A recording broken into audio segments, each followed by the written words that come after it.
Det her møde, det er jo, kan man sige, inde på et marxisme, som jeg synes har været et godt marxisme, og har haft nogle rigtig vigtige debatter. Men måske vil jeg sige, at det her er nok den, på nogen måde den vigtigste debat for opbygningen af et revolutionært parti er jo, kan man sige, kernen, hvor alle de andre spørgsmål udspringer ud af. Ellers er der meget, der ikke kunne lade sig gøre, hvis man ikke bygger det.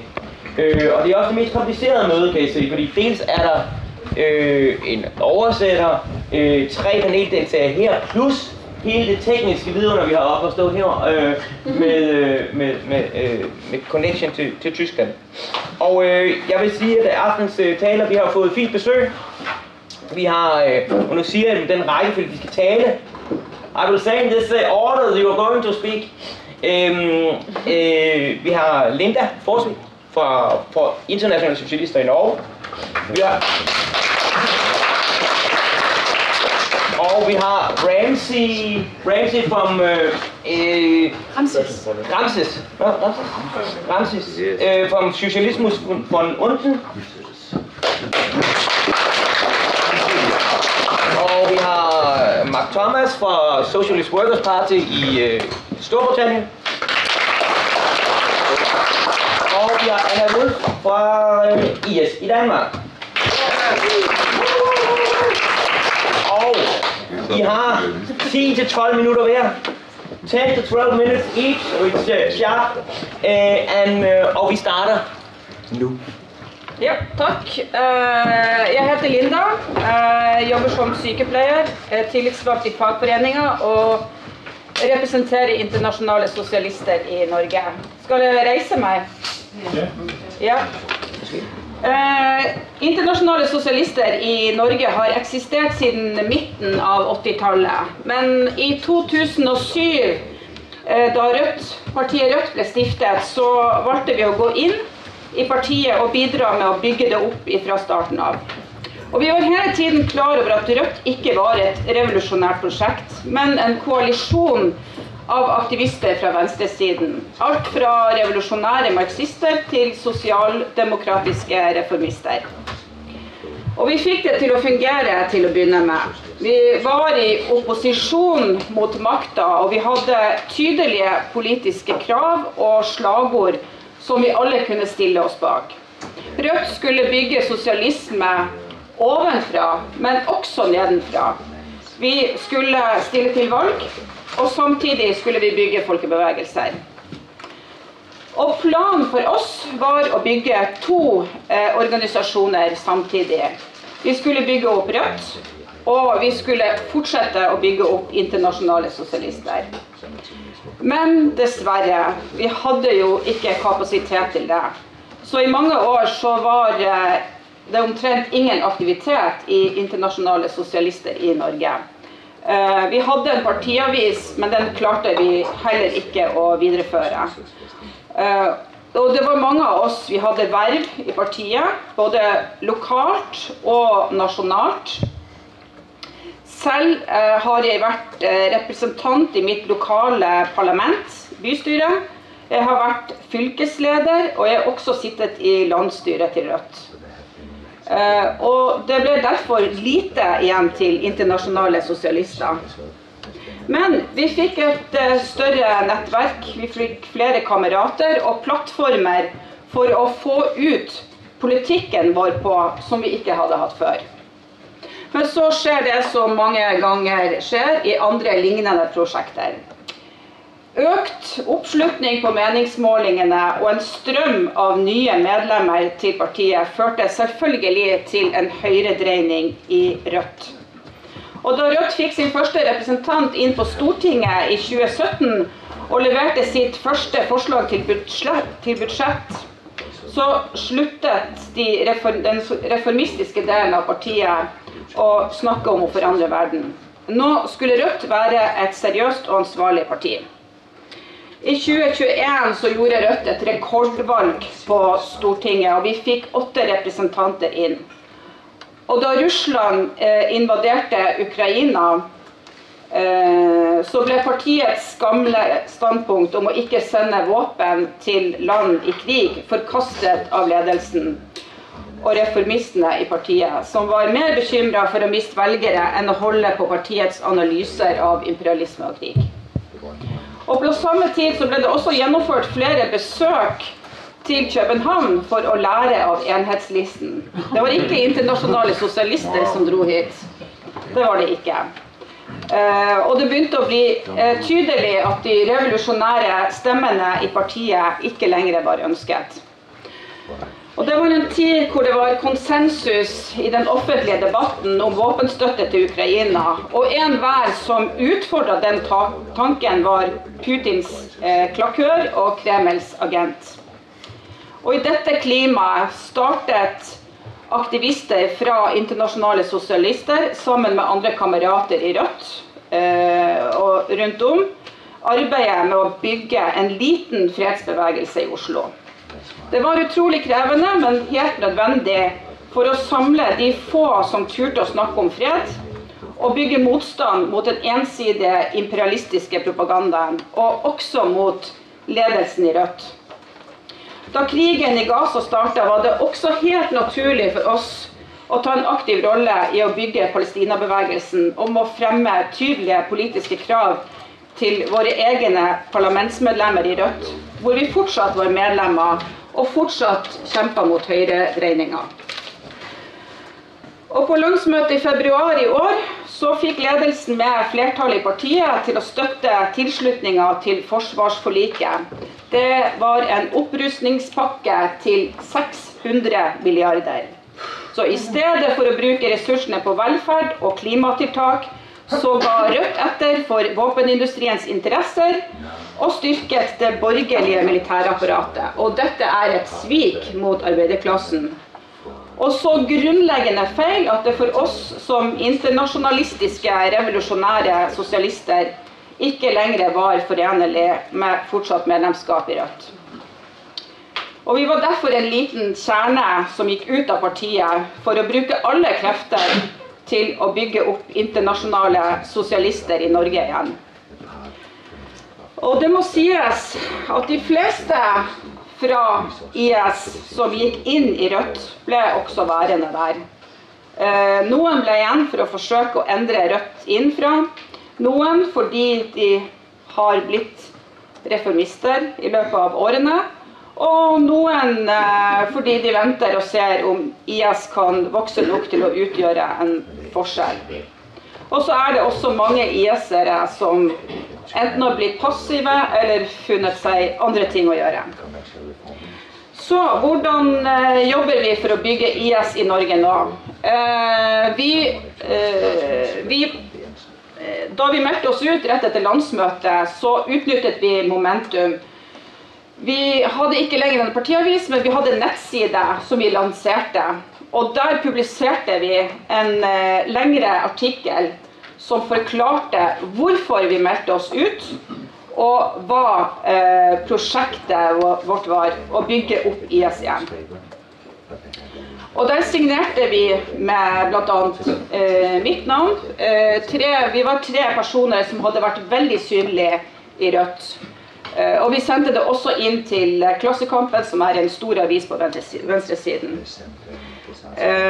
Vi har forsøkt å være synlige. Vi bruker sosiale medier mye. Vi har ofte møter. Vi har medlemsmøter, vi arrangerer sammen som dere store konferanser. Vi bruker nettverket vårt i Rødt.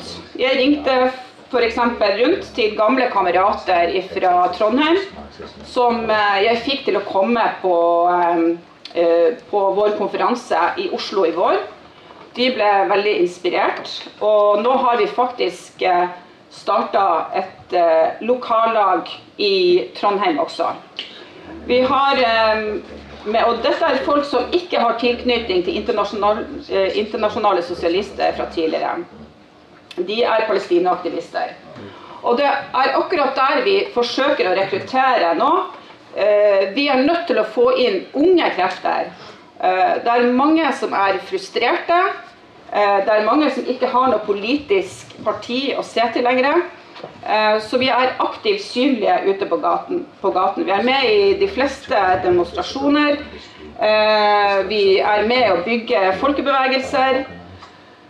Vi har også tilknytning til folk i Rød Ungdom, som er ungdomsorganisasjonen til Rødt, som vi inviterer med på møter. Så vi forsøker å ha så høy aktivitet som overhodet mulig. Og vi er en liten gruppe fortsatt. Vi er ikke et masseparti, selv om vi har ambisjon om det. Og derfor er også vår strategi enhetsfront. Så vi er ute og står i demonstrasjoner sammen med de mest radikale delen av venstresiden. Det er de som blir sprøyta i ansiktet av politiet med vannkanoner, og det er de som blir arrestert også under demonstrasjoner. Så vi rekrutterer fra de som er lengst til venstre. Ja, og mange av oss er også aktive i fagforeningene, og det er også derfor vi klarte å få til den politiske streiken nå. Det var ikke bare folk fra internasjonale sosialister, men mange derifra som jobber aktivt mot sine fagforeninger over lang tid for å klare å få gjennomført dette vedtaket. Så det tar lang tid, men vi må være synlige. Og uansett hvor du er, og uansett hvilken demonstrasjon du er i Oslo, så vil du se internasjonale sosialister sin store banner som står Intifada revolusjon, slik at vi er synlige overalt, og vi er enkle å få tak i også. Men det er klart, skal vårt prosjekt kunne vokse og være levedyktig, så trenger vi de unge kreftene inn i partiet. Fordi det er krevende, vi har veldig høy aktivitet.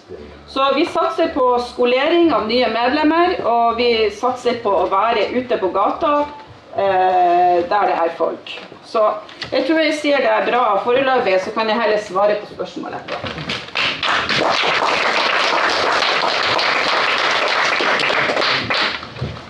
Og next to speak is Ramsey from Germany.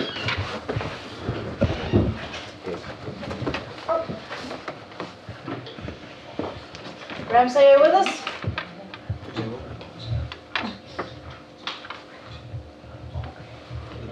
Ramsey?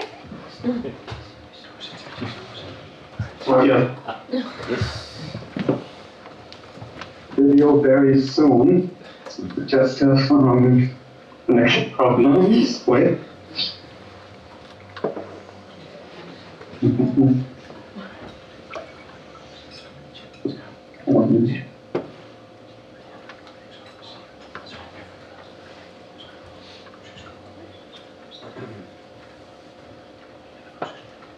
So I'm really sorry, but my smartphone has problems right now. Is it okay if you can hear my voice at least? Yes. Oh, yeah. Can you hear me? Yes. Yeah. Okay. So I might try it again with the video later, but not to take too much of your time. I will speak already a little bit. So maybe first on the situation in Germany. Maybe not all of you comrades are aware of the details, and I want to at least give some framework in which we as Socialism from Below are operating right now. Germany, of course, is very much influenced by the situation of driving anti-imperialist rivalry and the militarization that comes with it, by also the US-China competition and US drawing away its military capacities from Europe, and the German ruling class is one of the big losers, I would say, of the anti-imperialist war over Ukraine, because it used to rely on oil and gas deals with Russia because it was cheaper, but after the invasion in Ukraine, there was the development of the sanctions and so on. So the ruling class in Germany is definitely in panic mode,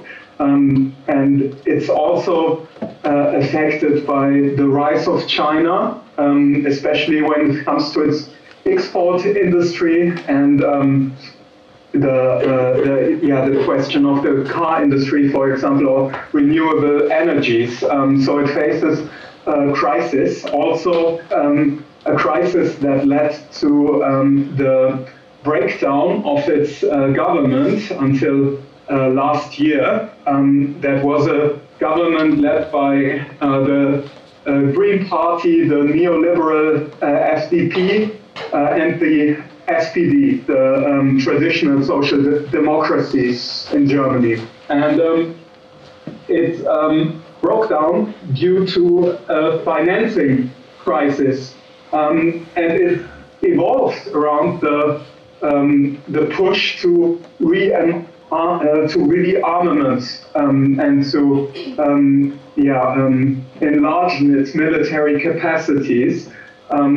Therefore, it stopped a debt break where there was usually a limit you could spend on military in Germany, but they stopped it and invested hundreds of billions of dollars, of euros, into the German militarization. And therefore, they were in clash over how fast they would get it back from the working class, basically, and to have social cuts and direct assaults on the welfare state. So that brought a deep government crisis that led also to its collapse end of last year. And we had new elections due to that saw a huge right-wing shift. The fascist AfD is very much on the rise. It more than doubled its votes back then, and by now it's leading the national polls even in Germany. So that's the situation, and the new elections brought a government under Merz, who is part of the right wing of the Christian Democrats in Germany, together with the SPD, the traditional social democracy. But the SPD also suffered great losses. It was its worst election result in in its history as a party. So it lost a lot of its working class base. A surprise victory was won by the left reformist Die Linke. That there are probably similarities also to the Rødt party in Norway that I just heard about. There are some parallels also when it comes to it. It was at 3%, and with the elections it gained mass support due to collaboration of the Merz Christian Democrats with the fascist AfD in parliament, and there was more mass mobilizations on the streets in Germany. So you have a lot of anti-fascist impulses still in this country against that, and the Die Linke really profited from this movement because it was the only party that didn't play into the racist anti-migration rhetorics that dominated the discourse during the elections, and where the other parties were tailing behind the AfD and its instrumentalization of anti-refugee rhetorics in order to gain votes. So it went back into parliament and there come a lot of contradictions with that. So our situation was the former organization of SVU was Max 21, which was a suspector within the IST, but not an official member, and it went deep into the party of Die Linke before. It worked within its structures for 15 years, and there are a lot of lessons I think we can draw from the political problems that came with it and the development. So Max 21 worked as a loose network within the framework of Die Linke, also weakening and decreasing its own structures as a revolutionary organization more and more.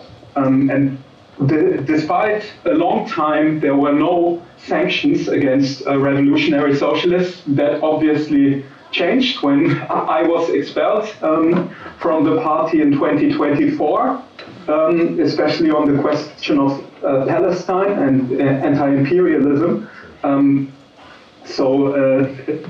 When Max 21 was still working in it, you still had a pressure from reformism and reformist ideas. So we split as an organization due to questions that arose on our relationship to reformism in this new left reformist party that rose with the right-wing shift of the SPD and its neoliberal politics that, as I explained before, that made it also lose lots of its working class base. That was a bit of a lesson we drew from this situation, that you have to have an independent, revolutionary organization with its own clear structures, with a collective organizer, because also our own independent propaganda work and revolutionary publications back then broke down, and the structures were weakened a lot when it came to public work as an independent revolutionary organization, and still form a relationship to reformism. And I think one of the central challenges today in this situation and in general is the politics of the United Front. We witnessed a lot of the contradictions also coming up for Die Linke when it came to the question of anti-imperialism. I told you about the question of Palestine already, where they attacked pro-Palestinian members, especially after the 7th of October. In Parliament, they even voted for a motion that supported deportations on the base of anti-Semitism, that supported police state repression and other horrible things right after 7th of October 2023.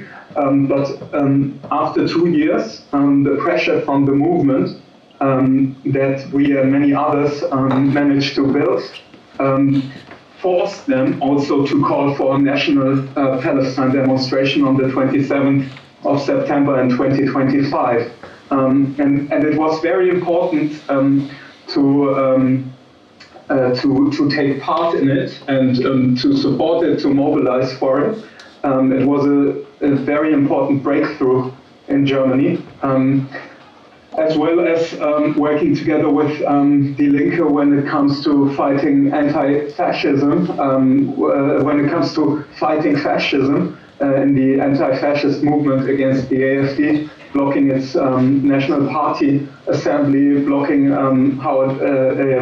while it wants to form a youth organization now. There is a direct link to the neo-Nazi street militias, where it wants to strengthen its force on the streets and to build paramilitias.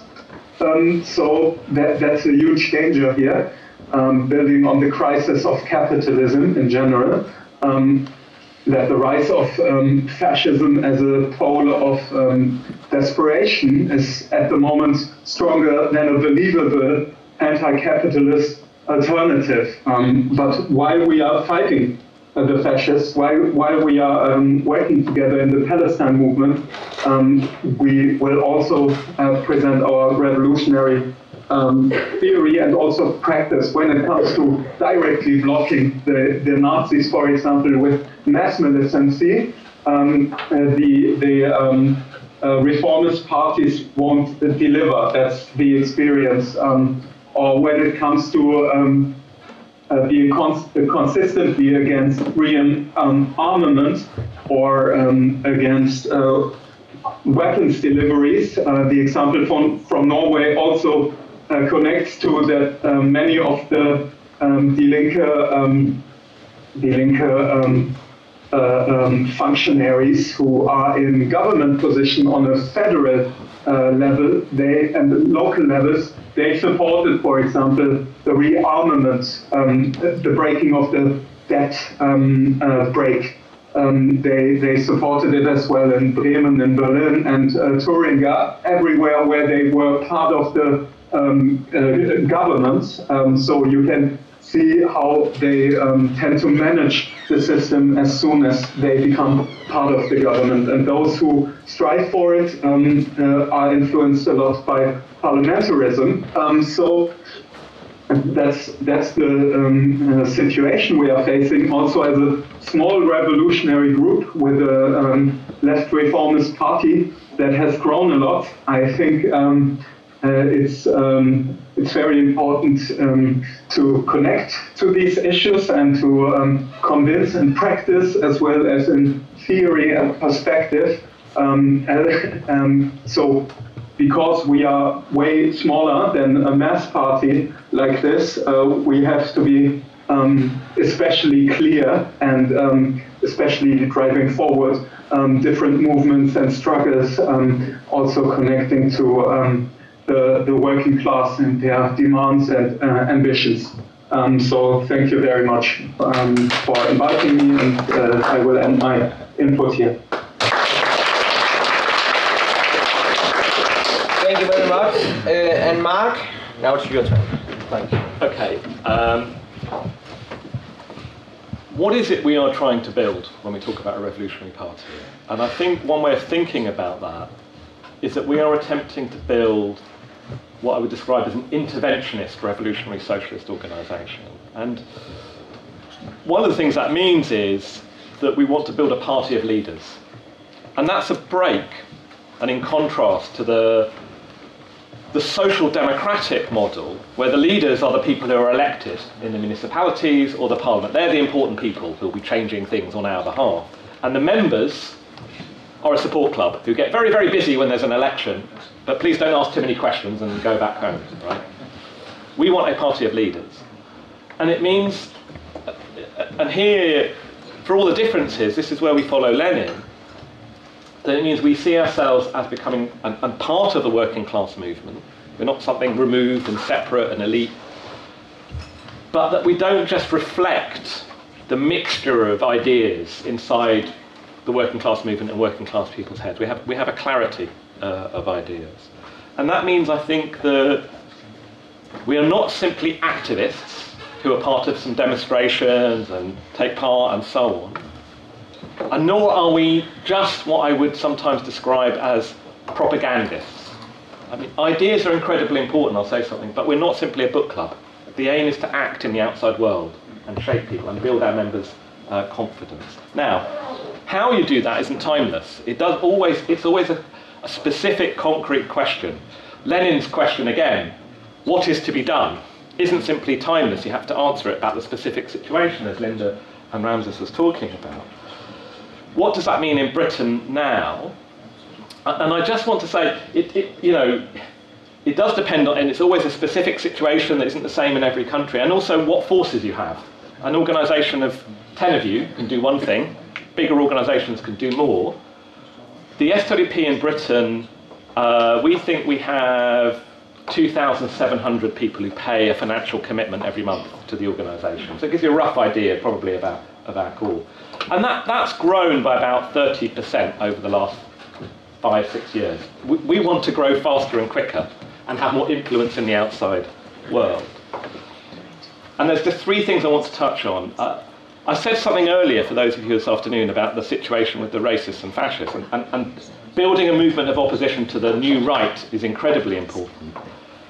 Can you, as a revolutionary organisation, pull people who are not revolutionaries around you to challenge the new right? So if you were to find on the edge of Copenhagen that 200 racists were targeting a place where refugees live, or on the edge of Oslo, it's always the edge, it's never in the inner city areas where the left is stronger, right? Or on the edge of Berlin, or where I live, in the edge of Manchester, can you respond?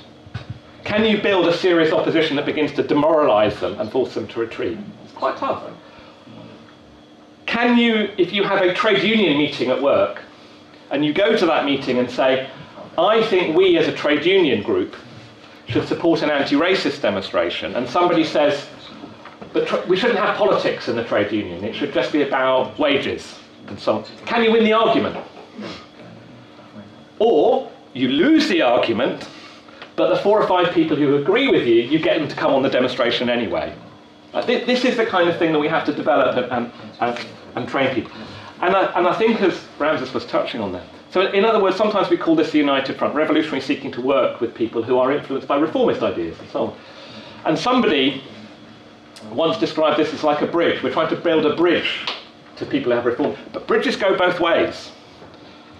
And if you try to influence people who are not revolutionaries, the truth is they also try to influence you. It's inevitable. A conversation is 2 ways, right? And you have to develop the skill, the confidence through experience and through mistakes that you end up influencing them and pulling them more towards your ideas than the other way around. Right? This is what you're always trying to do. The second thing is there's a new left in Britain. I think, again, we've touched on it over the weekend.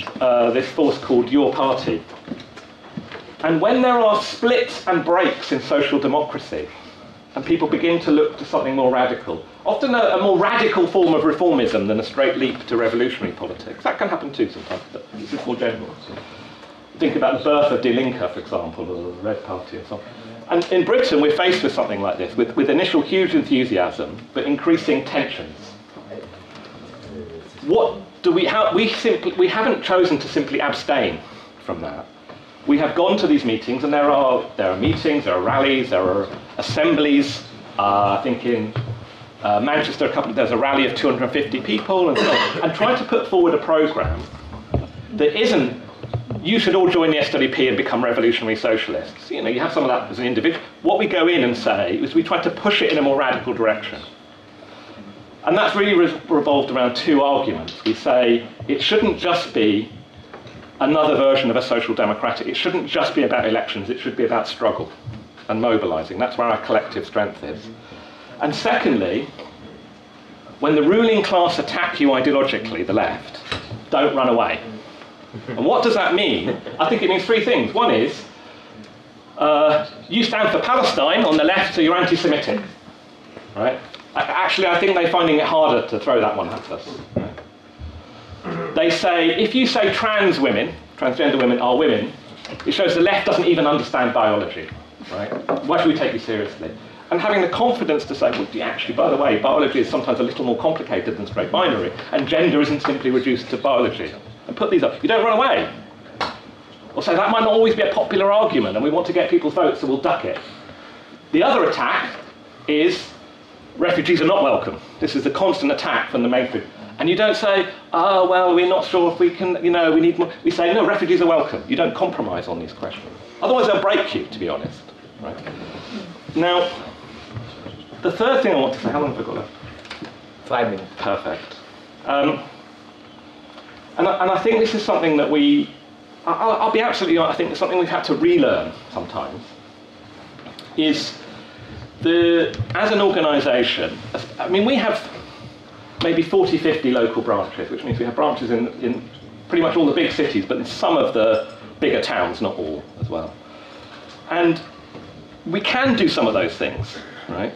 What we've learned is just doing those things doesn't automatically build your organisation. And one of the challenges of our organisation, we're quite an old organisation, We have a lot of very serious people who lead in the movements and in the organisation. The Marxist phrase you might say is cadre, right? People who lead. But we have to win a new generation of young people. Otherwise there's no future, right? And that just being part of the wider movements isn't. There has to, in addition, it's essential, but it's not sufficient. You have to have a conscious effort to win people to a more rounded understanding of the world, of the Marxist, and to be rooted in the Marxist tradition. I remember when I first joined the SDP and I started doing meetings, which used to terrify me, right?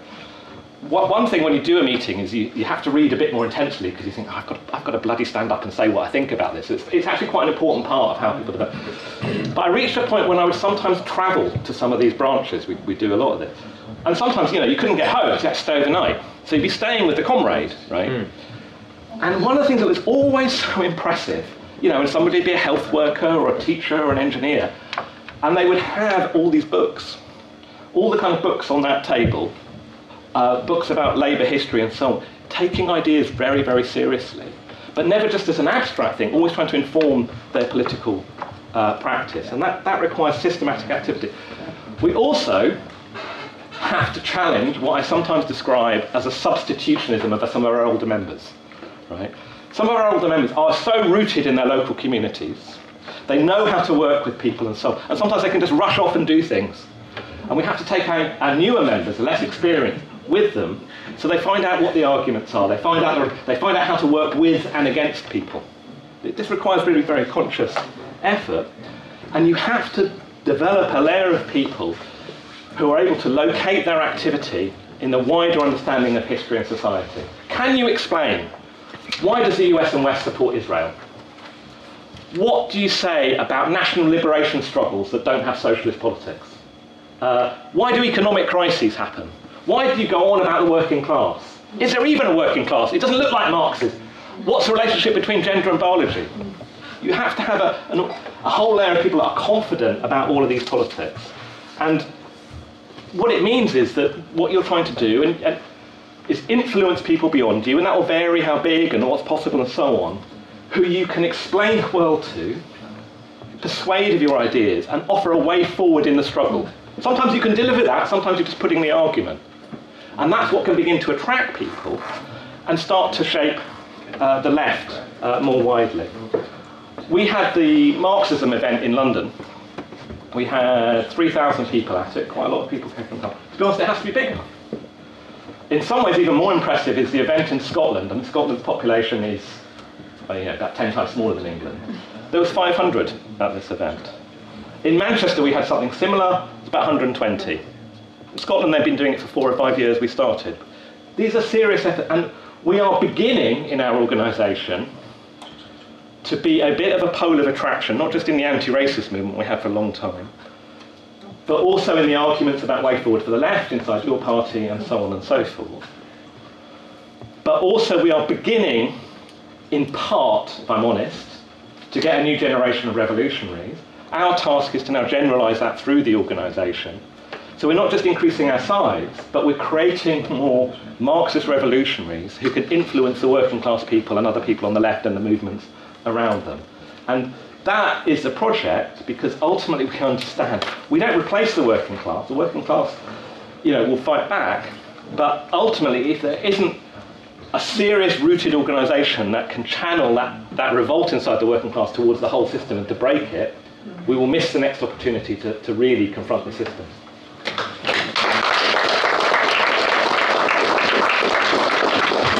Ja, og så den sidste taler, det er dig, Anna, og du har lige så lang tid som de andre. Ja. Tak. Det er svært at følge Mark, altid, men jeg prøver, og det bliver på dansk. Så ja, hvordan bygger vi et revolutionært socialistisk parti i dag? Er spørgsmålet her til det her sidste møde. Og er det egentlig noget, jeg kan svare på? Spurgte jeg mig selv om, da jeg prøvede at skrive noget ned til det her. Jeg synes, jeg har prøvet i mange år. Ikke lige så mange år som visse personer, der sidder herinde. Men snart i halvdelen af mit liv i hvert fald. Jeg har siden jeg var teenager været rimelig seriøst overbevist om, at det var det, vi skulle. Jeg har som del af IS og sammen med kammerater i IS arrangeret møder og studiekredse, udgivet artikler og deltaget i bevægelser og aktivisme.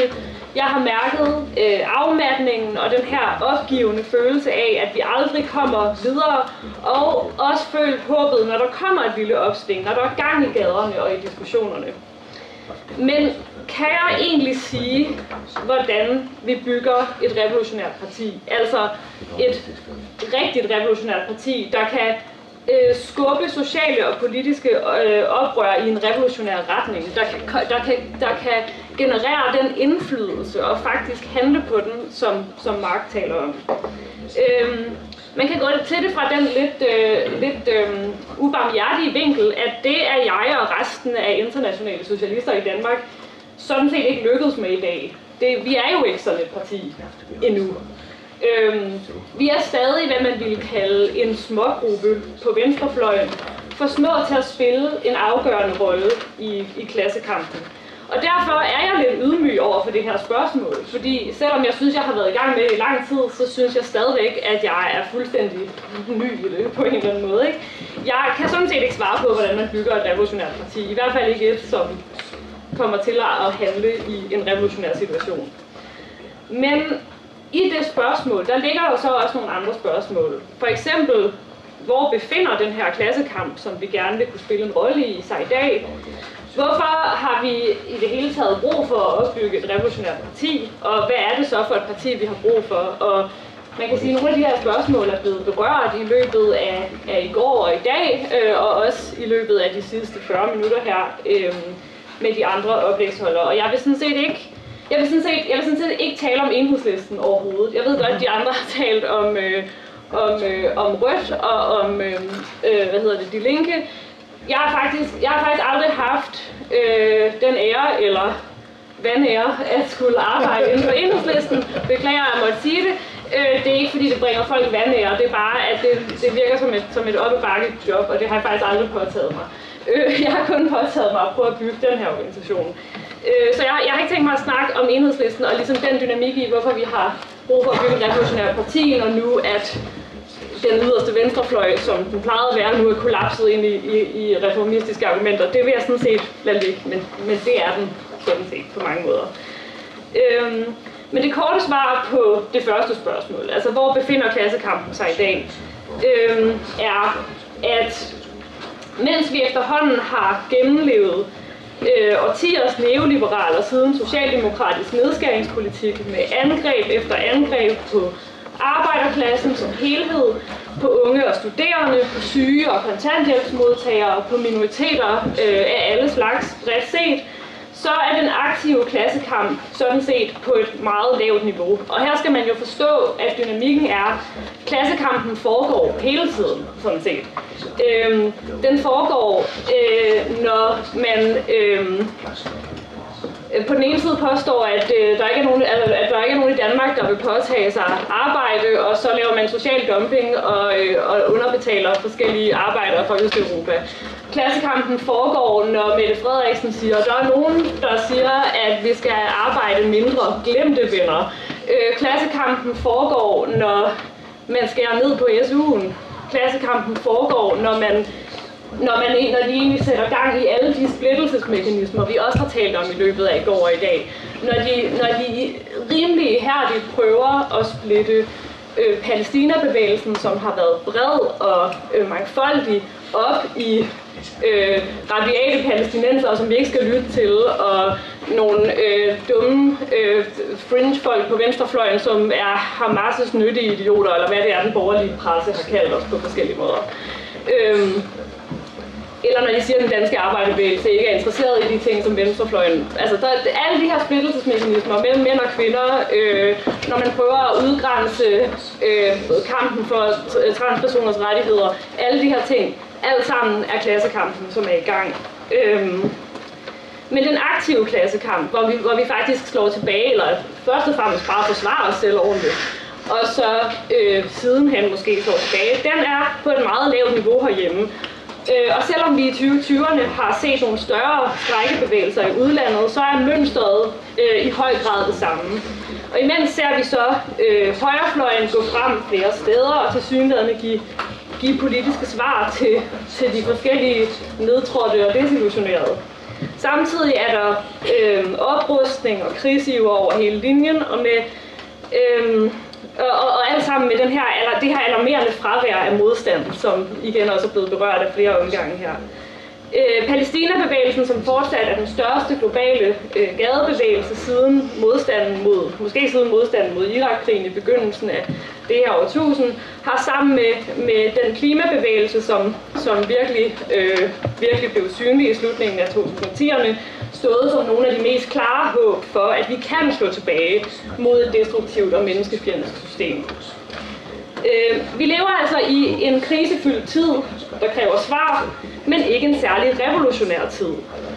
Og det er så her, at behovet for et parti, og så hvilket parti, kommer ind i billedet. Fordi måske skal vi lige genbesøge det her, hvorfor et revolutionært parti, selvom det ikke er det retoriske spørgsmål, vi stiller i dag, selvom det har vi gjort nogle gange før, men i dag hedder det hvordan. Men lad os lige genbesøge hvorfor, og der er allerede blevet nævnt lidt om Lenin, og det er jo også lidt af den tradition, vi bygger videre på. Altså ligesom, for at vi overhovedet, altså for at vi skulle kunne kalde noget for en revolutionær tid, så plejer vi at sige, så skal der have været en revolutionær krise, som kan blive til en revolutionær situation. Og det er altså ikke, det der er vigtigt at sige, er, at det er ikke det revolutionære parti, der skal skabe den her revolutionære situation.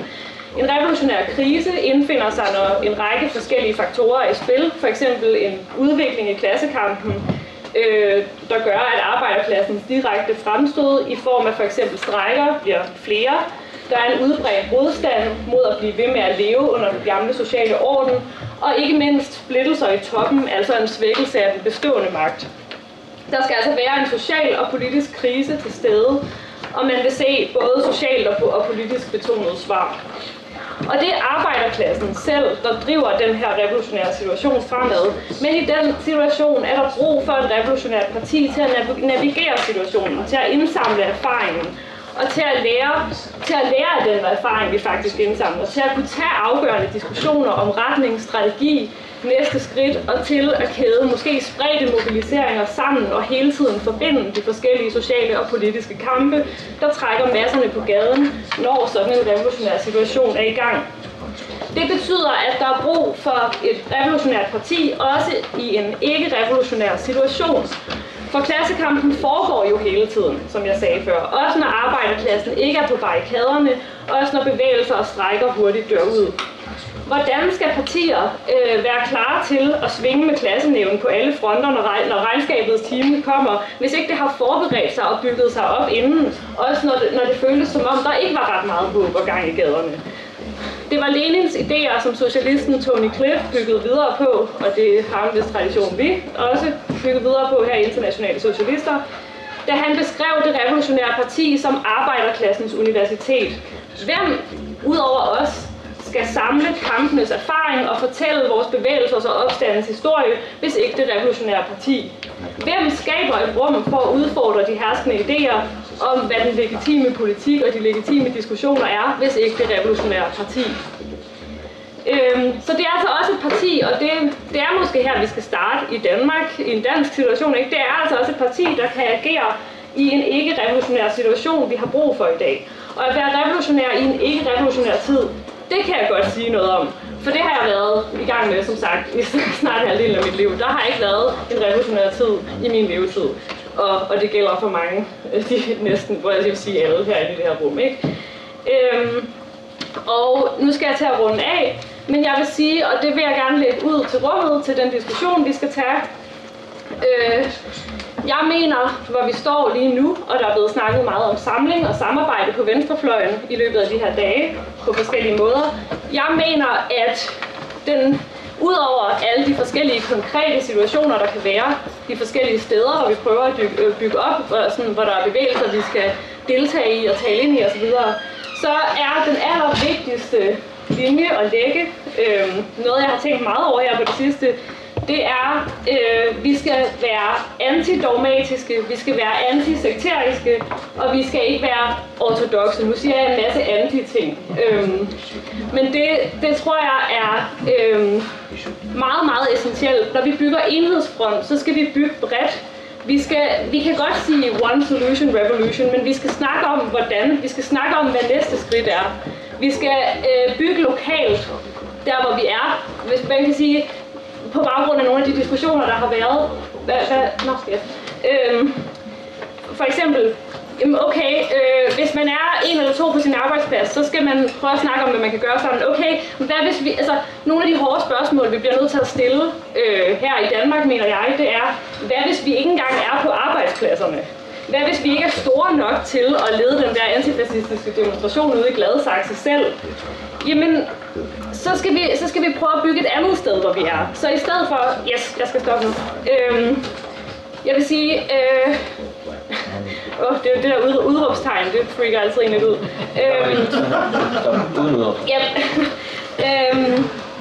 Så skal vi skal hele tiden tænke på, hvor kan vi bygge, hvor vi er. Vi skal ud af den dogmatiske tænkning om, at det skal foregå på arbejdspladserne, hvis ikke vi er der. Så må vi starte et andet sted, for eksempel i vores nabolag eller bydel. Det var for eksempel det, vi gjorde, nogle af os, der bor i Brønshøj her i København, hvor vi byggede en lokal Palæstina-gruppe, og det vil jeg egentlig bare afslutte med det, med en meget konkret aktiv ting, vi har gjort, som i sidste ende også er partiopbyggende. Yes.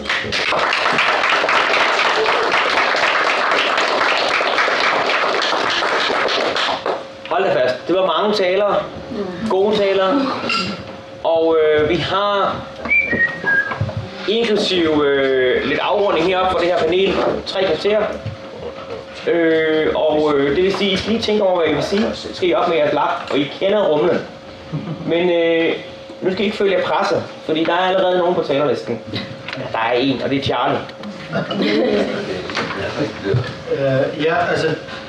Jeg er helt enig i, at situationer dem, ifølge hvad Marx siger, og andre også, at situationer der, hvor det er muligt for revolutionære socialister som os til at vinde kvæg palæstinenserbevægelser, en masse andre ting, at vinde individer til et perspektiv om, at det er system, der skal udfordres. Og det er selvfølgelig første skridt. Men det næste spørgsmål, det er, og det er jo det, som Mark kom ind på og argumenterer for, at vi bliver også nødt til at sige derfra, hvordan får vi de mennesker til at blive folk, der kan gå ud og argumentere over for andre. Fordi pointen er, at 1 eller 2 rekrutterer 5, 6, 7, 10, de skal ud og rekruttere 10 igen og igen og igen. Og de skal have de argumenter, og det er derfor Marx er så meget vægt på, at det var argumenter, at folk kunne argumentere over for andre. Og så når vi ser på det, så betyder det også noget, fordi hvis vi skal udfordre ideen om, at alt er god nok, som socialdemokrater siger, eller dem som lever nu i det her samfund, hvis vi skal kunne udfordre andre mennesker, så skal vi også se på, hvad mulighederne er. Fordi meget af det er selvfølgelig ikke så godt lige nu. Men hvis vi ser på for eksempel København, det er faktisk næsten 50%, der kommer til at stemme på partier til venstre for Socialdemokratiet. Det vil sige, at det er en masse mennesker, som også synes, at ting ikke er, som det skal være. Og de skal være vores allierede. Jeg tænker, at vi skal have en dynamisk forhold til venstrereformisterne. Vi skal have en dynamisk forhold til dem, for de bliver de kommende mennesker, som skal deltage i demonstrationer, deltage i kampen mod racisme, deltage i kampen mod oprustning. Og det er det, vi skal bygge en organisation op, som er i stand til at vinde de her mennesker til det. Fordi vi vil gerne være så mange, at vi rent faktisk kan udfordre systemet. Tak, Charlie. Jens. Jamen, jeg tager fat i 2 ting. Altså, for mig at se, og min erfaring fra 45 år på metalarbejdspladser, mellemstore og store i Nordjylland, det er, at det er sgu ikke fordi, at folk ikke er systemkritiske. Når jeg snakker med unge mennesker, så er de ekstremt systemkritiske, også de gamle svende sågar. Men der er ikke den organiserede kultur, som vi havde gamle dage på værfterne, hvor der var ligesom en fagforeningsstruktur og en politisk struktur, vi kunne lave. Altså, det var BRV og de store arbejdspladser, der startede de politiske strejker. Det er brudt ned på grund af neoliberalismen, på grund af outsourcing af industrien og opbrud og eksklusiv, eller opgøret med eksklusivaftaler osv. Men vi skal, og som jeg sagde før, det handler om være meget klar i budskaberne. Altså, det var også det, du var inde på, omkring, at vi skal aldrig gå tilbage. Vi skal virkelig sige tingene og sige det klart. Jeg havde en oplevelse, det var dengang med Thorning, og Johannes Schmidt Nielsen sagde, at nu pisser de kraftedeme på arbejderne. Ikke? Reaktionen på min arbejdsplads, som var dybt socialdemokratisk, altså det var virkelig sådan en gammel organiseret socialdemokratisk enklave, det var bare, at alle de der gamle socialdemokratiske venner, de sagde, fuck mand, altså det var kraftedeme stærkt. Enhedslisten er i virkeligheden Socialdemokratiet i dag. Ikke? Altså, og da så Enhedslisten bakkede og lavede det der kompromis-aftale med regeringen og slagtede principperne, så resonerede de. Det er bare for at sige, hvor vigtigt det er, fandme at stå fast. Tag kampen, lad være med at bakke, fordi vi ved også på arbejdspladserne, at vi har sgu ikke noget at bruge til dem. De folk, som ikke tør stå op på barrikaderne, når vi laver en strejke. Det er en tradition i arbejderklassen, at vi skal stå sammen, og vi skal tage kampen. Så vil jeg sige helt konkret, altså, der er udgivet en bog, en succesfuld organisators hemmeligheder, som viser en masse om, hvordan man kan organisere på arbejdspladserne. Jeg har selv været med til at redigere den også på cases fra min tid. Og den bygger også meget på erfaringen fra USA. Læs den, brug den. Det er et helt praktisk niveau. Hvordan får man demokratiseret, og hvordan får man givet folk tro på, at det kan nytte at organisere sig. Tak. Så er det Anders. Ja, hej Anders. Tak for nogle kommentarer, jeg synes den var rigtig god også. Jeg vil egentlig bare supplere, jeg tror ikke kun det er neoliberalismen som sådan.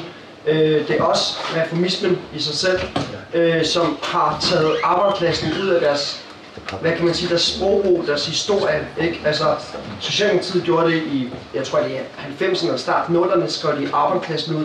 Enhedslisten gjorde det i 2014, og stoppede også med at snakke om reformisme som en konkurrerende ideologi inden for hvad det hedder, arbejderklassen.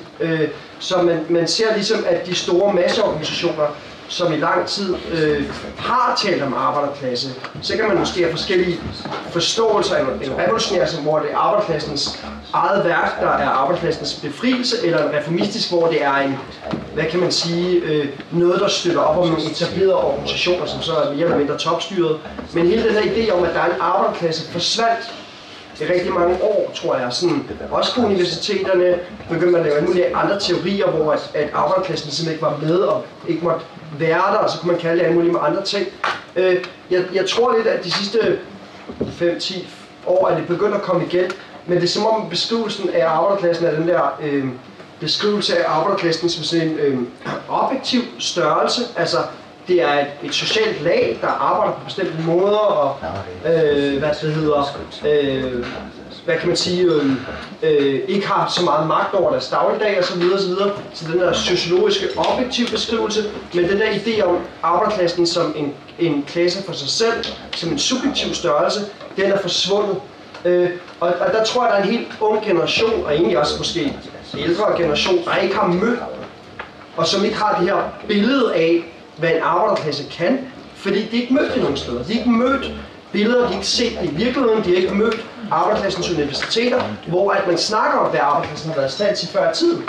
De har ikke set den der fantastiske film om påskekrisen, påskestrækken, ikke påskekrisen, men påskestrækken, som findes på YouTube, som er en fantastisk film omkring, hvad den danske arbejderklasse faktisk satte igennem der i 85 eller sådan noget, ikke? Og bragt Danmark på kanten af en sådan nærmest oprørsstemning. Altså, og der er rigtig mange folk her i de der lokaler, der har erfaringer, hands-on erfaringer med det, hvis man vil høre mere om de gode gamle historier, hvor arbejderklassen faktisk kom ud og virkelig viste sig som en subjektiv størrelse, der kan kraft i sig selv, for sig selv med sin egen mål og så videre. Ikke? Og man vandt trods alt 2 timers kortere arbejdstid på hele den ballade og opstand, og det var også en slags ting, må man sige, ikke?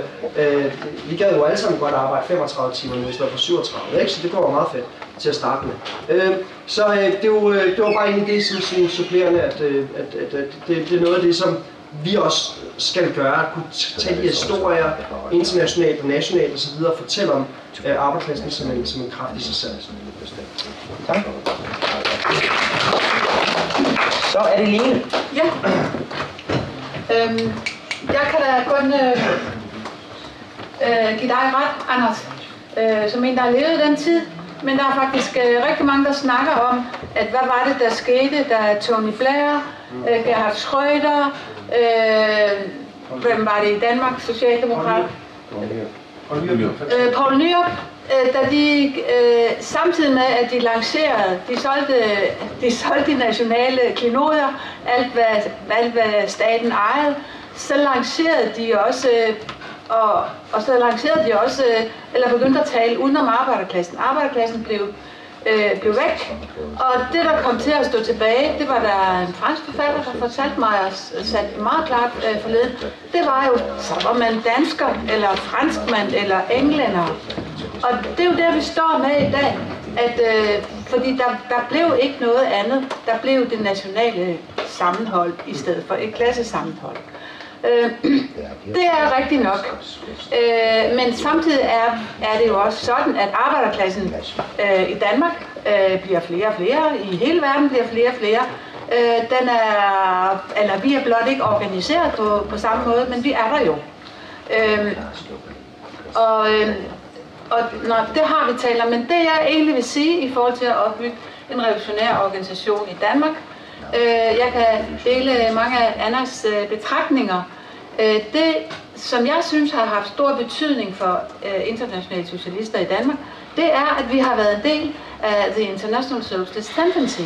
Vi har haft kammerater i Tyskland, England, Spanien, Japan, Sydafrika, whatever i sted i verden, som egentlig har stået sammen om et fælles program eller nogle fælles principper. Og så har vi hjulpet og inspireret hinanden så godt vi kunne. Altså jeg vil faktisk sige, at hvis ikke internationale socialister havde været en del af IST, International Socialist Tendency, så er jeg sgu ikke sikker på, at vi kunne have overlevet. Så jeg synes, det er en rigtig, rigtig vigtig ting at huske og værdsætte. Det er også derfor, vi kan lave sådan et internationalt panel her til sidst, fordi vi har tæt kontakt og lader os inspirere af og kammerater rundt omkring i verden, som vi har en meget tæt forbindelse med. Ja, tak. Ja, nu har jeg været så fræk og skrive mig selv på, og der er stadigvæk plads på talerlisten, bare roligt, og I skal lige tænke over, hvad I vil sige, mens jeg taler. Jeg vil sige det sådan, at jeg har også været medlem af, eller været en del af den, kan man sige, revolutionære venstrefløj, siden jeg gik i 9. klasse. Først i noget, der hedder Rød Ungdom, som ikke længere eksisterer, og så i SUF, og så internationale socialister. Når jeg ser baglæns, så hele min tid som revolutionær, det har været et nederlag. Vi har tabt, ikke som vi har også tabt ind i men som klasse, som arbejder, så har vi tabt. Og de få gange vi har slået os igen, det har været i glimt. Det stærkeste har nok været kampen mod Irakkrigen, hvor vi faktisk slår ret hårdt igen, men ellers har vi faktisk tabt. Men vi har ikke kun tabt de store kampe. Det værste vi har oplevet, det er faktisk det, som Jens snakker om, det der med at vi har samtidig set en venstrefløj, der er kollapset. Altså, kan man sige, hele det der med ikke at ville holde fast hele tiden, bukke nakken og gå med. Og det kollaps er jo nok, kan man sige, er det måske det allerstørste, vi har oplevet. Og i den situation, i et miljø af af tabte kampe, og et miljø af en venstrefløj, der er fuldstændig kollapset ind i reformismen og nationalismen i virkeligheden også, og krigsopbygningen. I det kollaps, der er det, at vi faktisk skal holde et ret godt marxisme, ekstremt vigtigt, og en ekstremt stor bedrift, fordi der er også noget, der siger mig, at det kollaps, vi har set rundt om os, det er stoppet. Fordi det er svært at kollapse ret meget mere, end man har gjort sådan, rundt omkring.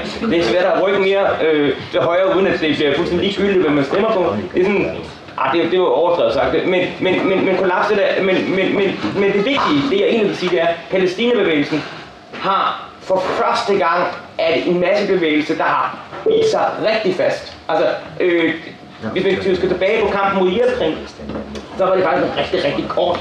Det var et halvt års opbygning, og så kommer krigen, og så går det ret stærkt ned ad bakke faktisk med nej til krig og det her, det er tusindvis af mennesker i Danmark, som i 2 år faktisk er blevet skolet i, hvad er det for et brutalt system, vi lever under. Og vi er blevet samtidig har vi skolet hinanden i, at vi kan gå sammen sort og brune, eller brune og hvide arbejdere, og lave en multi-etnisk bevægelse af modstand. Det er for mig, jeg kan ikke love det, men kan være et vendepunkt, vi skal holde rigtig meget fast i, fordi den bevægelse skal udvikle sig til at tage hold på de store spørgsmål om oprustning og den her galopperende racisme. Jeg er også bare det, at der har været mange nye i dag, som synes, det har været et rigtig, rigtig vigtigt arrangement for dem. Jeg har haft mange gode snakke med mange af de nye, der har været her. For mig er der tegn i, at der er ting, der peger den anden vej. Og det tror jeg, vi skal være meget bevidste om, at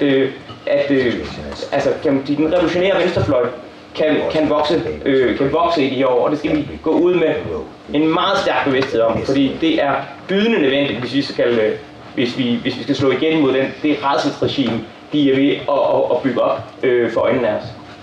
Tak.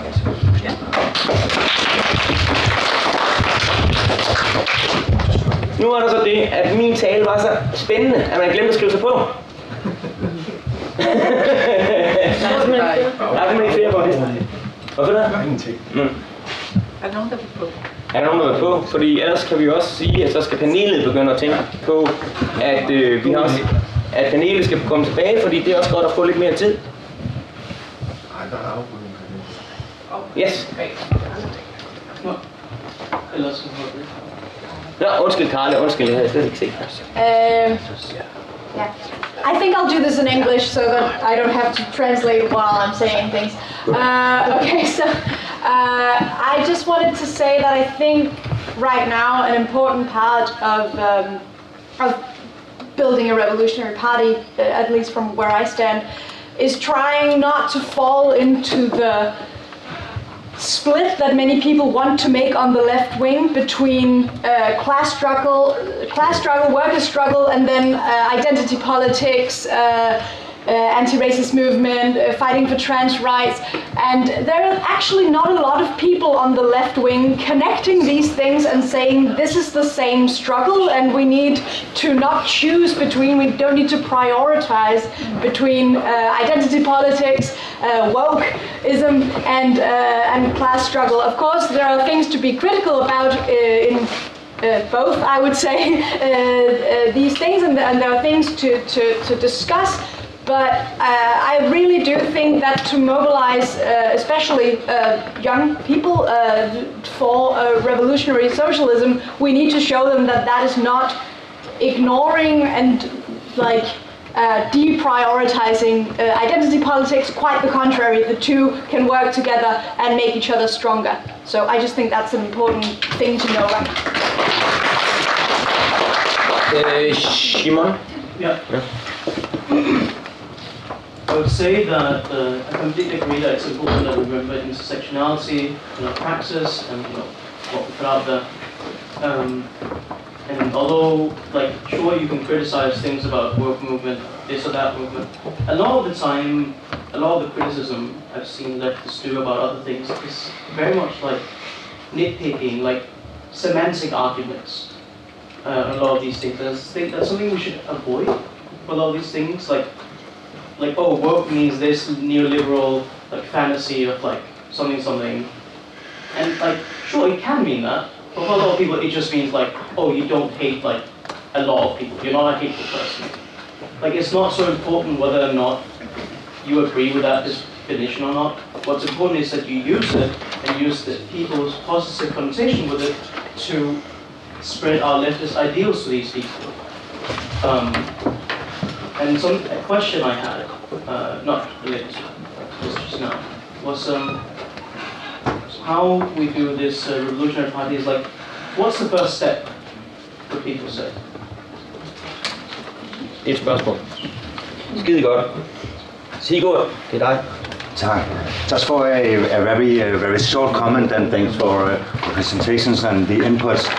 I think it's quite important to be extremely concrete when we are talking about how we're going to build the Revolutionary Party.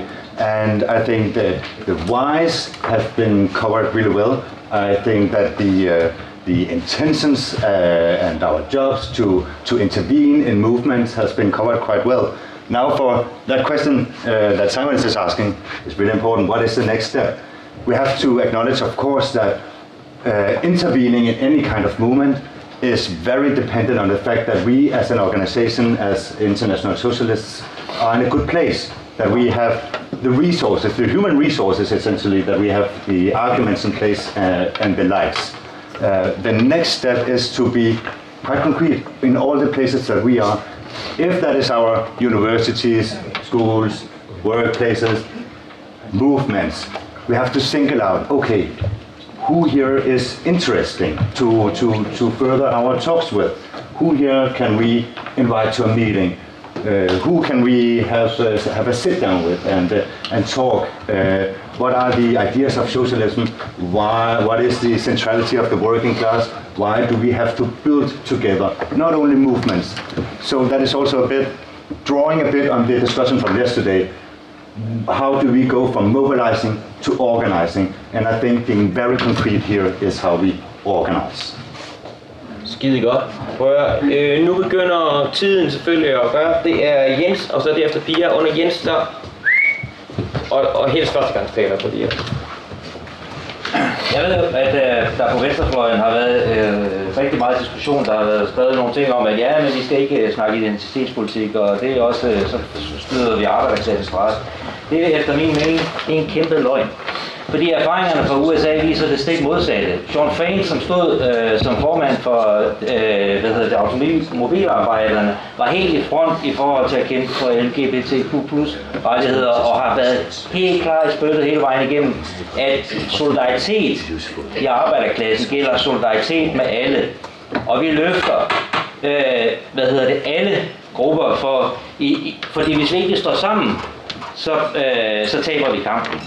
Og en anden væsentlig erfaring i USA er også, at inden for servicesektoren, altså alle de grupper, der har kæmpet for at lave overenskomster i servicesektoren, det har i høj grad været drevet af folk fra LGBTQ+-miljøet. Og det er anerkendt af den amerikanske fagbevægelse. De har sagt og lavet rapporter om, at det er faktisk en kæmpe force, at de folk, de arbejder med de her ting. Så glem alt om det der med at shame, woke-dagsorden og så videre. Det er, altså solidaritet for alle. Og Pia, som den sidste taler. Tak, og jeg vil så bare gå helt konkret og fortælle om, hvad vi forsøger at gøre i Aarhus i nærmeste fremtid. Nu skal vi have det lige sådan et kommunalvalg, som fylder ret meget i Aarhus.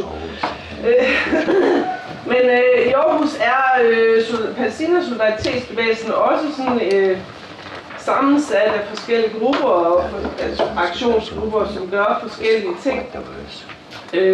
Og der er den her frygt for, at fordi der er sådan lidt stillestand, og hvordan holder vi dampen op, og hvordan udbygger vi det her? Og det er jo så det handler om, når vi skal opbygge revolutionært. Og der er vi nogen, som prøver at stille os selv den opgave at få holdt et stormøde for alle aktivisterne Og jeg kommer nok til at skal hjælpe med at facilitere det, og mine tanker foreløbig om det er netop at prøve at beskrive, at solidaritetsbevægelsen, som vi en masse individer eller små grupper, politisk kan vi ligge forskellige steder, ikke? Men vi er sammen om den her sag. Og der er andre sager, som vi kunne være interesseret i at kæmpe sammen, og så prøve at bygge ud på den måde, ikke? Og stille op, hvad er det for nogle aktuelle kampe, der er, som vi som aktivister kan gå ud og aktionere for eller imod. Det er sådan helt konkret, hvordan vi vil gøre det, og der handler det også om, hvordan vi praktisk kommunikerer med hinanden. Altså for sagt, hvad er det for en platform, vi skal have, fordi vi skal netop også i forhold til antifascistisk kamp, vi skal selv være klar til at rykke på gaden med 2 timers varsel, ikke? Og det er sådan min ambition med det, at vi skal kunne nå dertil, at vi har en stor platform at kommunikere fra, hvor man så kan tilslutte sig forskellige aktioner og splitte ud i de grupper. Og ja, helt konkret forestiller jeg mig, at sådan er nødt til at foregå krypteret på signal, at det vi i forvejen bruger til at organisere civil ulydighed og direct action, som vi går modtors med i Aarhus.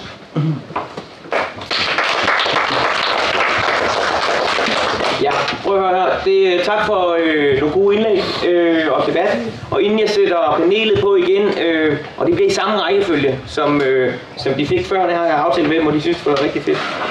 Så vil jeg sige 2 ting. Jeg vil sige, at hvis vi skal anbefale en bog i forhold til kan man sige, hele spørgsmålet om at bygge en revolutionær organisation, så kan man ikke komme udenom Lenin. Og John Molyneux er en eminent skribent, og det er både en bog, der har et dyb indsigt i, hvad Lenins tanker og debatterne omkring op til under den russiske revolution, men det er også ført op til i dag. Hvad er det for en lære, vi kan trække fra ham? En stor anbefaling. En anden og en meget vigtig ting, det er, at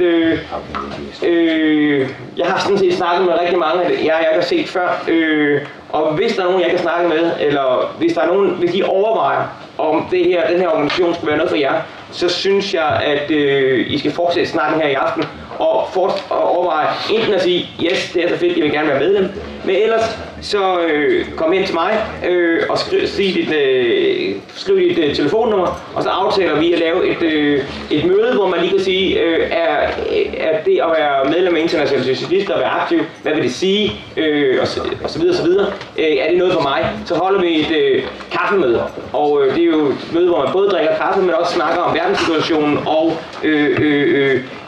hvad det vil sige at være organiseret revolutionær. Så det er en opfordring, og jeg tror, jeg prøver at snakke med alle sammen, fordi så mange er vi dog trods alt heller ikke. Nå, med det sagt, så er det Linda for en afslutning. Mærkning, og du har 2-3 minutter. Ja, okay, du skal... 4 minutter. Nej, meget mere, ikke? Fordi... Nej, det går. Nej, det er til kvart. Hvordan siger det? Ja, det er 19, vi slutter, så står det. Vi kører Ja, og Altså fejl i programmet. ja, jeg starter. Jeg er helt enig, vi har et ansvar for å knytte alle de ulike kampene sammen, og der må vi bruke vår teori, hvorfor vi er revolusjonære. Helt åpenbart, der vår teori gir forklaringene på hvorfor ting er som de er. Og så enig med Charlie, vi skal ikke skyve folk fra venstresiden fra oss fordi de er reformister.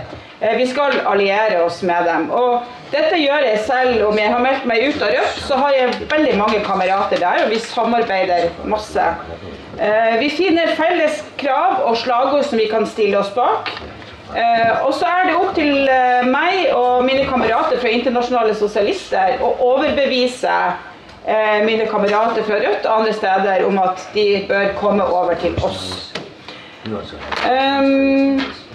Ja, og vi møter opp på streikevakt, selv om vi må stå streikevakt sammen med en rasist, så er det akkurat som Mark poengterer, vi må skolere oss, Vi må kunne marxistisk teori, og vi må kunne argumentene for å vinne folk over til oss, og overbevise rasisten om at vi tjener mer på å stå samlet, og ikke la kapitalistklassen splitte oss. Ingen er født revolusjonære, men det er det kapitalistiske systemet og alle de krisene som det fører med seg som gjør oss revolusjonære. Og jeg har håp, for det vi ser nå, det er krise etter krise etter krise har skapt mange folkebevegelser, mange klimabevegelse, skeiv-bevegelse, Palestina-bevegelsen, og hvem er det som leder? Det er de unge, det er ungdommen. Og det er den mest radikale ungdommen som virkelig står på barrikadene, og dem må vi knytte til oss. Nå denne helgen, siste ting, denne helgen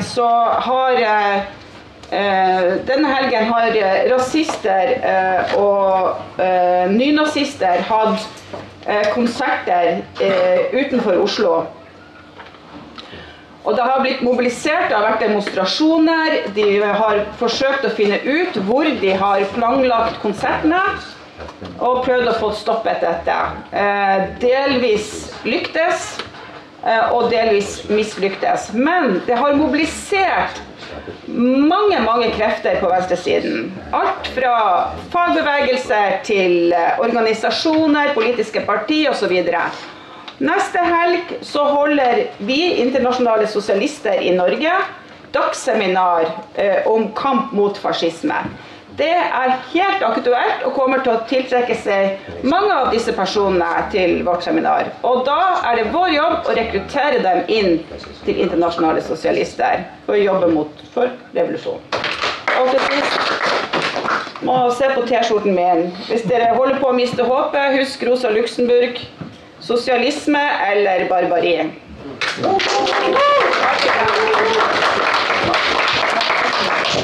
Ramsey.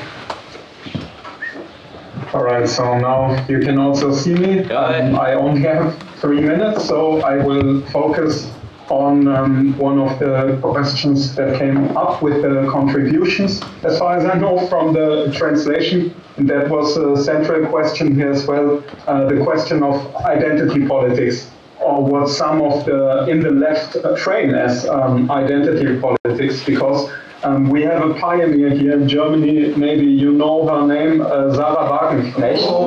Wagenknecht split from Die Linke because she said that it would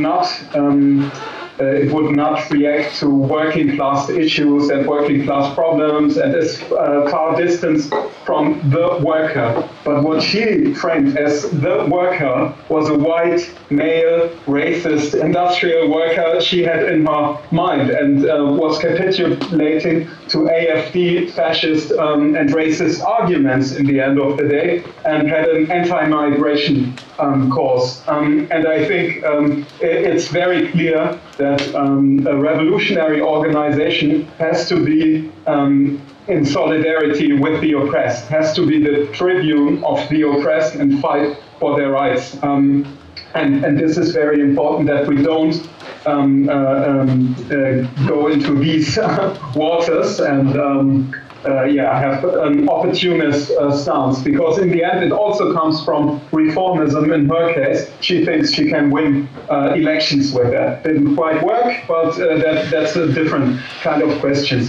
At the same time, when we're talking about the question of identity politics or intersectionality as an academic theory, so I am a migrant in Germany. And in the beginning, I have been involved in migrant groups, also in Palestinian groups that were based on identity. You could only become a member with an identity like mine. And I think this is also not the way for revolutionary socialist organization. We have to base on politics, on our outlook for a revolutionary socialist society, and with all those who share it, not based on identity, because this is separate separatism, and it also weakens and atomizes the movement and our way forward.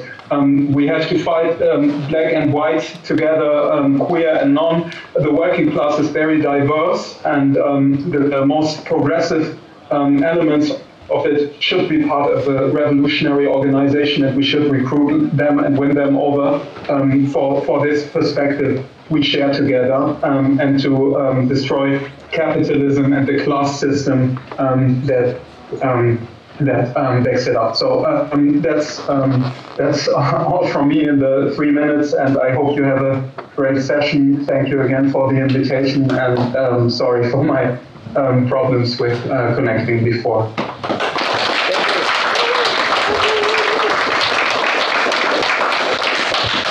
Så er det Mark. Okay, yes. I want to talk about two things. One is, I want to say something about, and I particularly, I guess, want to address people who are a little newer to some of these politics, because I think it's very important that we try to relate to the outside world. And that sometimes means pushing yourself beyond a comfort zone. You see, it's very good to go to meetings, and people should take their time to discover the politics, what they think about it, and so on.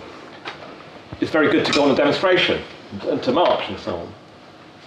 But say to go on a demonstration with a socialist newspaper that you are offering to sell people is a very different relationship, because you are identifying, whether you want it or not, to the people around you that this is my politics. Come, and I want you to come and find out, perhaps argue with me, perhaps I discuss with you. It's very important to do things like stand outside a metro station and sell socialist worker on a Saturday and so on, because again you're trying to relate to the people who might have all sorts of ideas. It's testing, it's a bit nerve-wracking, and so on and so forth. But I think we have to make sure that we're not just talking to the bubble of like-minded. That's important that we gather, but we then have to relate to wider forces if we want to change the world. And it's interesting about the workplace. You see, I think when young people are won to revolutionary politics, and especially when you start to go into a workplace, it's quite a shock. Most of the time we're trying to relate to the most radical people, right? You go into work, they're not, by and large, assuming you're not just working from home, and some people do this on their own, but you go, with working with other people, they're not hotbeds of political discussion, right? You can't stand there and say, buy socialist worker, right, like you do on the streets. And if someone says something a bit racist, tell them to fuck off. Because A, there's a boss, and B, you might be saying to that person, could you help me out with something, right? You have to build relationships with people. And I think that over time, however, what you discover, people talk about what they did at the weekend and what they watch on television and what they did with their partner and all the rest of it. But sometimes people do say something political. And these are crucial moments where you start to find out who's a little bit interested in radical politics. And you have to do something else. You have to come out. And what I mean by that is that eventually you have to say, I'm a socialist, and I'm in an organisation, right? And you have to do that. You can't be there for 20 years and then suddenly reveal to people, they don't trust you, right? You have to do all this. And and I think it's difficult. I think it's genuinely difficult. But you learn to relate to a wider group of people than you do just in the more radical movements that we rightly most of the time relate to. And I live in Manchester, as I mentioned. There's a young comrade there who has got a job at an exam board. They provide exam papers and so on. Now, I don't suppose this is what she dreamed of growing up, right? It's, what do I want to be when I get older? I want to work for an exam board. But you have to get a job, right? And it's unionised. And her union branch, because she's had these discussions with them, has launched something called Trade Unionists for Trans Rights, and put out a call to other union branches, and were able to build a little network that participated in the trans pride movement and so on, and says to young LGBT activists, you have allies in the working class movement. It's not something separate. When we talk about being the tribune of the oppressed, this is quite that's now gone on to try to launch something called Trade Unionists for Palestine. And again, you can see it taking politics. And do you know what? If you do that in the workplace, I bet you find you build up a bigger network of activists And when the boss says you're not getting a pay rise this year, you will be in a better place to fight those things. They're not separate. So I think it's something that we have to find ways, as comrades enter into workplaces, of how they build, and not just write off that experience. It's difficult, but it must be done. One of the problems we have in the SWP is we have a lot of very good trade unionists. They're all bloody retiring. We have to build a new generation. And that just brings me to the last point. I was just thinking, I've been a revolutionary socialist, organised revolutionary, for 36 years. I have to reveal that I think there's one or two people in this room who perhaps been even doing it even longer, right? And you could say, but where have you got to? Where are the thousands? We're a little bit bigger, but we're not a mass party. We're not a mass party. A revolutionary party in Britain, to lead a revolution, would probably need 1 million members. So we've got 999,700, whatever to go, right? Is it a waste of time? And we have been through some difficult and tough decades. But what is it about looking at the world around us? Someone quoted a book that talked about the age of catastrophes and so on. What is it about the world around us that makes you think the next 5, 10, 15 years are going to be like the past? I'm sorry, I think that's the least likely scenario. It's upheaval, it's crisis, it's radicalisation, it's a threat to fascism, of climate change, of Palestine movements, of Black Lives, and strikes, by the way, will explode at some point again. And therefore the question of having some kind of network that can be part of those struggles and push them forward and build something bigger. If you go in with 1, you'll come out as 2. If you go in with 100, you could end up as 1,000. If you go in with 1,000, you could end up 15 to, and serious, right? And therefore, the time and effort that people put into building an organisation, developing that political clarity, makes a difference now, but it can make a huge difference in the party, in the future. And therefore, we have to throw ourselves into it, mistakes and difficulties and all the rest of it, and we have to fight to build something serious.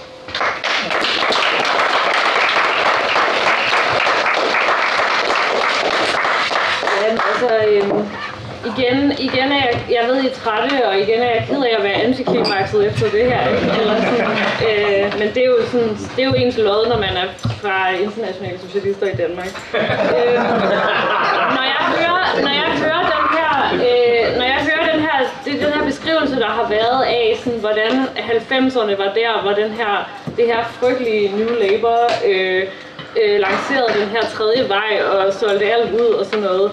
Og så kommer 9/11 og krig mod terror lige bagefter, så tænker jeg altid sådan, fuck, altså, vi er en hel generation, der ikke engang er sådan rørende unge længere, som blev født fuldstændig pakket ind i det der. Vi har ikke set noget som helst andet før nu, hvor der begynder at være sådan, altså, sådan er det at være født i 90'erne og 0'erne, som sådan, de yngste herinde er, ikke? Eller sådan,